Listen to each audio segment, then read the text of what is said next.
নমস্কাৰ, মই এইখিনিতে এটা কথা ক'বলৈ কাৰণে লাইভ আহিলোঁ। একচুৱেলি মই অনুষ্ঠান এটাত আছোঁ। কিবা মোৰ হৈ কিবা নিউজ ওলাইছে, গতিকে নিউজটো পাই নিজৰে হাঁহি উঠিছে।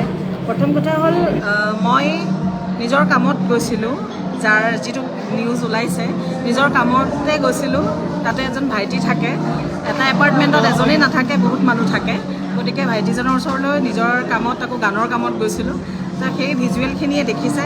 আৰু মই বিশেষকৈ কৈছে যে মই গাড়ী চলাই পেলাই কাৰোবাক লৈ আহিছোঁ। মই গাড়ী চলাবই নাজানো, কাৰণ আজিলৈকে ষ্টেৰিঙে ধৰি পোৱা নাই। মই আৰু মোৰ মানুহজন আছিলোঁ, আৰু মানুহজনে মই গানৰ কামত গৈছিলোঁ। আৰু বাহিৰত ভাইটিজন ময়ে একেলগে কথা পাতি আছিলোঁ। তেওঁলোকে যোনে ভিজুৱেল লৈছে তেওঁলোকে দেখিছে।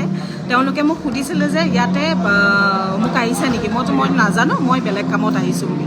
গতিকে মোৰ ফালৰ পৰা মই ক্লিয়াৰিফিকেশ্যনটোত মই এইটোৱে দিছোঁ যে মই নিজৰ কামত গৈছিলোঁ। মোৰ কোনো কাৰোৰ লগত সম্পৰ্ক নাই তেনেকুৱা ধৰণৰ মানুহখিনিৰ লগত। যেতিয়াই পাইছোঁ জাষ্ট হাই হেল্ল', আৰু আজিলৈকে এনেকুৱা ধৰণৰ কৰা নাই।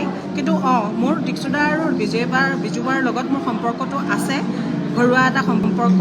কিন্তু মোৰ যাৰ লগত সাঙুৰ খুৱাইছে তেওঁলোকক মই মোৰ গাড়ীত উঠাই নি পেলাই ক'ৰবাত থৈছোঁ বুলি কৈছে, সেইটো একদম মিছা। মই এতিয়া ইয়াত মই লাইভ আহি এইটোৱে ক'ব বিচাৰিছোঁ যে মোৰ সেই মানুহখিনিৰ লগত, চুমি বৰাৰ লগত মোৰ কোনো ধৰণৰ সম্পৰ্ক নাই, আৰু মই তেওঁলোকক নাজানো ক'ত আছে।